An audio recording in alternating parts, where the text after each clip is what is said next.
नाजरीन अस्सलाम वालेकुम। सियासत.com पर आप सबका इस्तकबाल है। मौलाना नसीरुद्दीन के फर्जंदान मुकीमुद्दीन यासिर और बलीगुद्दीन जाबिर आज 4 साल बाद शहर हैदराबाद वापस हुए। इस मौके पर नौजवानान मोहल्ले सईदाबाद और अजीज वकारिब ने इनका इस्तकबाल किया। यासिर और जाबिर की बाइज्जत रिहाई पर इनके घर में खुशी का माहौल देखा गया और इन नौजवानों के कमसिन बच्चों ने मसरत का इजहार किया। जुलाई 2008 में मध्य प्रदेश पुलिस की जानिब से गिरफ्तार इन दोनों नौजवानों को 4 साल तक कैद रखने के बाद इंदौर की अदालत ने मुजरिमाना साजिश के मुकदमे में बेकसूर करार देकर बाइज्जत बरी कर दिया। मकान लौटने के बाद रिहा नौजवानों ने अपने वालिद, वालदा और दीगर अरकान खानदान से मुलाकात की और बादअज़ां मीडिया से बातचीत की। मुकीमुद्दीन यासिर ने इन पर हुए जुल्म व सितम की दास्तां बयान करते हुए कहा कि इन्हें 4 साल 2 माह के अरसे तक नाजायज तौर पर जेल की काल कोठरी में महरूस रखा गया। यासिर ने कहा कि पुलिस मुस्लिम नौजवानों के खिलाफ एक आसान और नया हरबा इस्तेमाल करते हुए दीगर रियासतों में दर्ज मुकदमात में माखूज करके हरासा कर रही है। चलिए नाजरीन, हमारे नुमाइंदे मजहर अली के साथ मुकीमुद्दीन यासिर और बलीगुद्दीन जाबिर से कुछ तफसीलात हासिल करते हैं।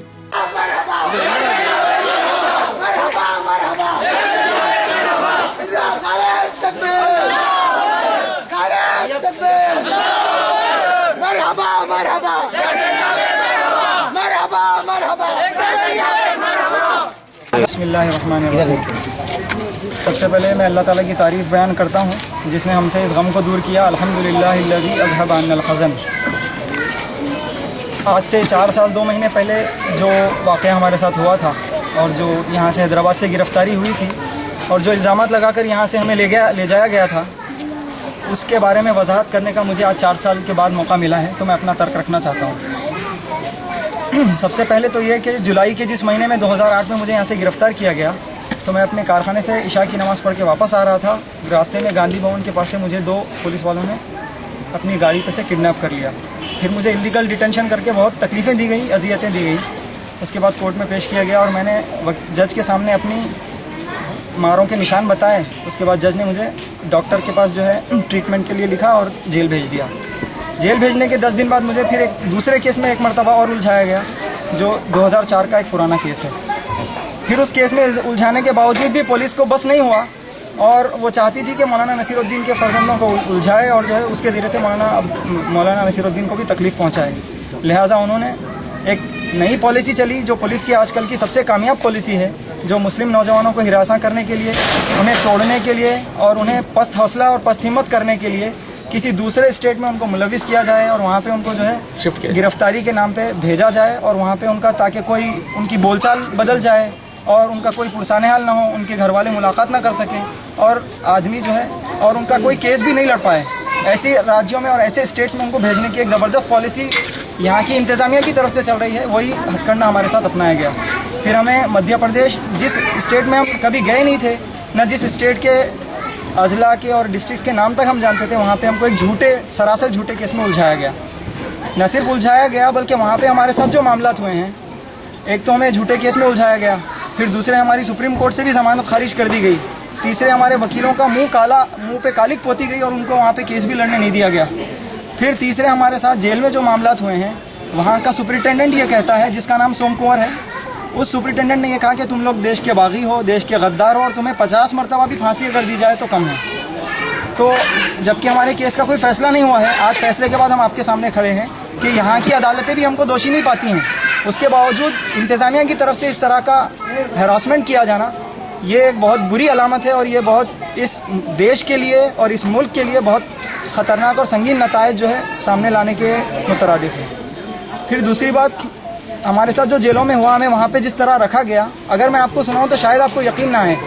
वहाँ पे हम 4 साल 2 महीने रहे हैं, हमने ना लाइट देखी है वहाँ पे, ना पंखा देखा है। हमको एक छोटी सी काल कोठरी में बंद करके रखा गया, जो फांसी वार्ड की काल कोठरी कहलाई जाती है, जिसमें ना पंखा है ना ही लाइट है। हमारी सेल के 5 फीट दूर पे एक CFL बल्ब लटकता है, जिसके अंधेरे में हमने 4 साल और 2 महीने गुजारे हैं।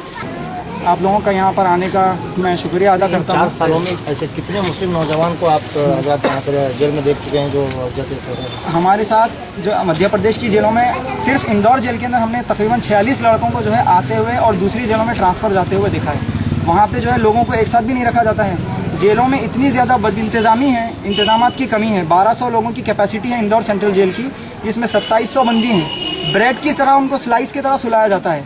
अब आप सोचिए, इतने तरक्की याफ्ता दौर में पंखा और लाइट का हम 4 साल तक न देखना, और फिर अगर हम इसकी कोर्ट में शिकायत करते हैं, आप बोलेंगे कि आप कोर्ट में शिकायत कर सकते थे, लेकिन वहाँ की कोर्टें भी इतनी जानिबदार हैं। जब हम कोर्ट से कहते हैं कि हमको ऐसा रखा जा रहा है, हमारे साथ हमको सिक्योरिटी भी फराहम नहीं की जा रही, हम अपने आप को अनसिक्योर महसूस कर रहे हैं, तो उसका जवाब ये होता है कि क्या हम तुमको एक लॉज में ले जाके रखें कि होटल में ले जाके रखें? हमारे पास जो व्यवस्थाएं हैं हम वैसे ही रखेंगे। वो हमको आंखें निकाल के जज डराता है। हम जज की कस्टडी में, हम बोले हम आपकी कस्टडी में, हम जेल की कस्टडी में नहीं है, आप हमारे लिए जो है सही सहूलतों का इंतजाम करें।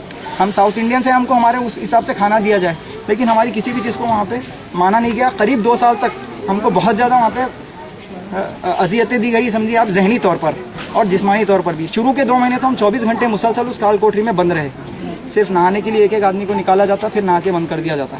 24 घंटे जिसमें लाइट होना, पंखा हो, वहाँ पे आदमी रहना, और जिसके ऊपर कोई आरोप सिद्ध ही नहीं हुआ, यानी जिसके ऊपर कोई इल्ज़ाम जो है साबित ही नहीं हुआ है, और फिर 4 साल के बाद उसको ये कह के छोड़ दिया जाता है कि आप बरी हो, आपके ऊपर कोई इल्ज़ाम साबित नहीं हुआ है। तो जो आदमी जूझता है वो ज़्यादा अच्छे से महसूस करता है, जिसके ऊपर गुजरती है वही उसको अच्छे से महसूस करता है।